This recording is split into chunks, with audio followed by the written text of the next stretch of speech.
ابن مسعود رضی اللہ تعالیٰ عنہ کا ایک اثر ہے، ان کا ایک قول ہے، وہ یہ فرماتے تھے کہ جو اللہ تعالیٰ سے ایمان کی حالت میں ملنا پسند کرتا ہو، ظاہر بات ہے کہ سبھی یہ پسند کہ ایمان کی حالت میں اللہ سے ملے، بے ایمانی کی حالت میں اللہ سے ملے گا کیا ملے گا؟ کہ جو اللہ سے ایمان کی حالت میں ملنا پسند کرتا ہو تو اس کو کیا کرنا چاہیے؟ تو فرماتے تھے کہ جو اللہ سے ایمان کی حالت میں ملاقات کرنا چاہتا ہو تو وہ نمازیں وہاں جا کر پڑھے جہاں اذان اور اقامت ہوتی ہے، یعنی جماعت کا اہتمام کرے کہ نماز با جماعت پڑھے۔ من صلی یلقی اللہ غدا مسلما فلیصلی هذه الصلوات حیث ینادی بہن، کہ جو یہ پسند کرتا ہو کہ اللہ تعالیٰ سے اس حال میں ملاقات کریں کہ ایمان کے حال میں اللہ سے ملاقات ہو جائے، تو نمازوں کو وہاں جا کر پڑھے جہاں اذان اور اقامت ہو، یعنی مسجدوں میں جا کر پڑھے۔ یہ ہدایت ہے۔ اس لیے جو دین کے کام کرنے والے ہیں اور اللہ نے ان کو دین کے کاموں میں آگے کیا ہے، تو حضور صحابہ سے فرماتے تھے تم کو اللہ نے آگے کیا ہے، آگے رہو۔ تو آگے کیا سردار بننے کے لیے کہ نہیں، عبادت اور بندگی کے وظیفے میں آگے رہو، کہ وہ 5 کرتے ہیں تو تم 6 کرو، تم آگے رہو کیونکہ اللہ نے تم کو آگے کیا ہے۔ تو ایسے اللہ نے آپ حضرات کو آگے کیا ہے تو آگے رہو، فضائل حاصل کرنے کے لیے، ذمہ داریوں کو اچھی طرح سے پورا کرنے کے لیے کہ آگے رہو، پیچھے نہ جاؤ، آگے رہو۔ کہ جو آگے بڑھنا چاہے گا اللہ اس کو آگے بڑھائے گا۔ اس لیے اللہ تعالیٰ کی نعمتوں کا شکر کرتے ہوئے اپنے آپ کو آگے بڑھائیں۔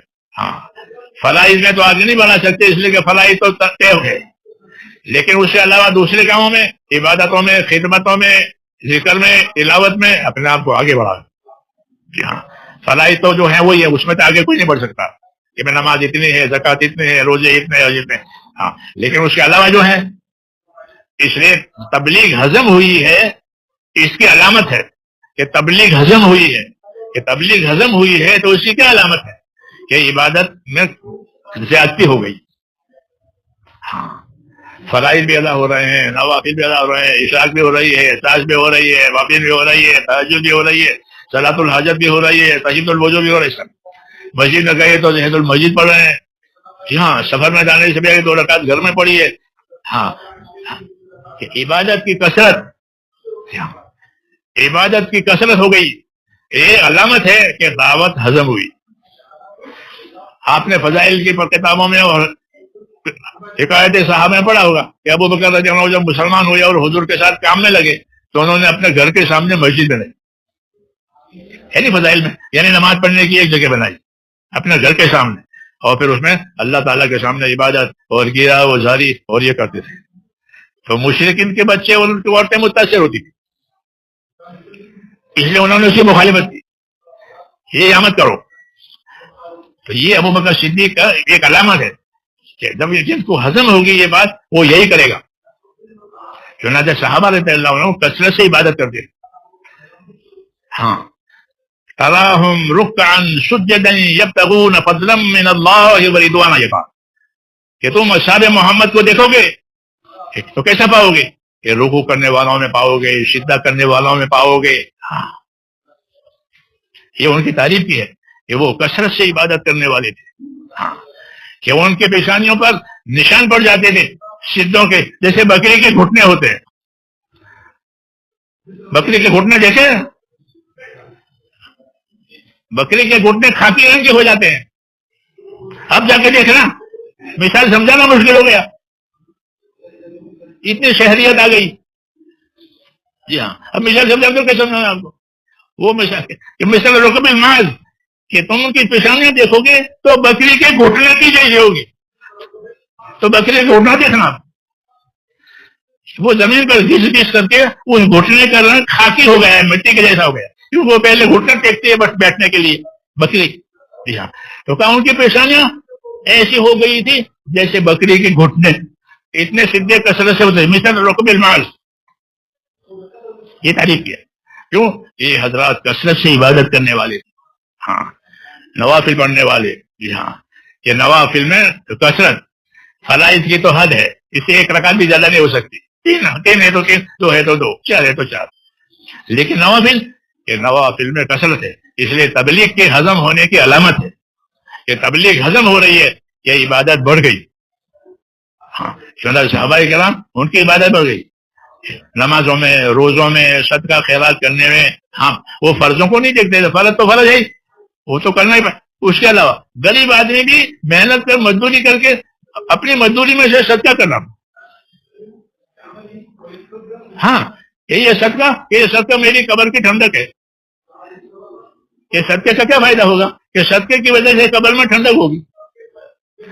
ہر آدمی کا صدقہ قیامت کے میدان میں اس کا سایہ ہوگا، جو قیامت میں گرمی ہوگی، سورج قریب ہو جائے گا تو ٹھنڈک کیسے ملے گی؟ کہ ہر آدمی قیامت کے میدان میں اپنے صدقے کے سائے میں ہوگا. جی ہاں یہ فضائل ہے.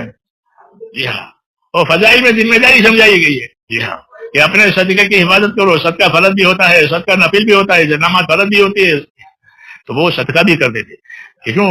یہ دعوت کے اور تبلیغ کی محنت کے ہضم ہونے کی علامت ہے کہ ان کے اعمال صالحہ بڑھ گئے.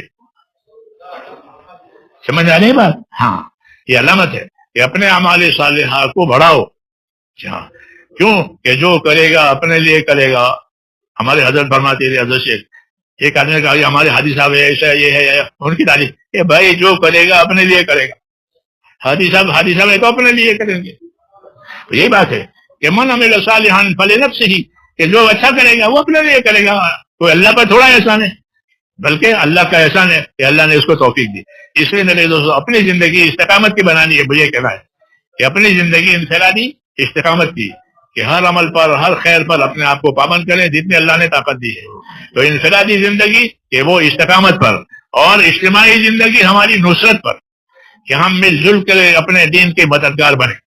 کونوا انصار اللہ، ایمان والوں کو خطاب ہے، یا ایھا الذین آمنوا کونوا انصار اللہ، اے ایمان والو تم سارے کے سارے اپنے دین کے مددگار بنو. یعنی اپنے دین کو پانی پہنچاؤ. مدد کا مطلب یہ ہوتا ہے کہ پانی تو زمین کو پانی دیا، زمین اپنے خیرات لانے کے لیے تیار ہو جائے گی.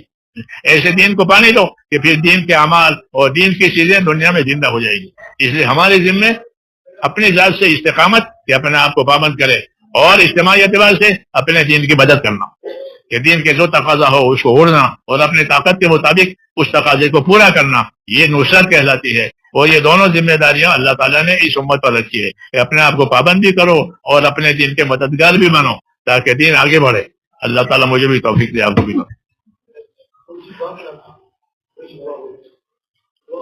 دعا تو آخر میں نہیں ہوگی، دعا تو آخر میں کرتے ہیں نا حضرت. اللهم صل وسلم وبارك على سيدنا محمد النبي الأمي وعلى آله وأصحابه أجمعين. اللهم صل وسلم وبارك على سيدنا محمد النبي الأمي وعلى آله وصحبه أجمعين. اللهم اجعلنا نبينا محمد صلى الله عليه وسلم بما هو أهله، واجعل الأنبياء كلهم خيرا، وسلام على المرسلين والحمد لله رب العالمين. اے اللہ ہماری مغفرت فرما، اے اللہ ہماری اور پوری امت کی پوری مغفرت فرما. پوری امت میں رشد و ہدایت کی ہوائیں چلا دے. اے اللہ امت کی صلاحیتوں کو دین پر لگا دے، امت کی صلاحیتوں کو برباد ہونے سے بچا لے. امت کے مالوں کی، جانوں کی، آبرو کی، دین ایمان کی اے اللہ ہر جگہ حفاظت میں لے لے، اور ہر خیر سے مالا مال فرما. ہر شر سے، اور ہر شر سے، ہر فتنے سے، ہر بلا سے، ہر بیماری سے ہماری اور امت کی حفاظت فرما. دین کے اس کام کی حفاظت فرما، اس کام میں ہماری مدد فرما. جتنی رکاوٹیں ہیں ان کو عافیت سے بدل دے. اے اللہ عافیت اور قبولیت ہمارے کام میں پیدا فرما دے، ہم کو عافیت بھی نصیب فرما دے. ہمارے اس اجتماع کو قبول فرما. اے اللہ اس کو آسان فرما. اے اللہ اس کو پورے عالم میں خیر کے پھیلنے کا ذریعہ فرما، شر کے مٹنے کا ذریعہ فرما، امت کی صلاحیتوں کو حق پر آنے کا ذریعہ فرما. اس اجتماع میں آسانی پیدا فرما، قبولیت پیدا فرما، اور ہر خیر سے مالا مال فرما. ربنا آتنا فی الدنیا حسنہ وفی الآخرۃ حسنہ وقنا عذاب النار. وصلی اللہ.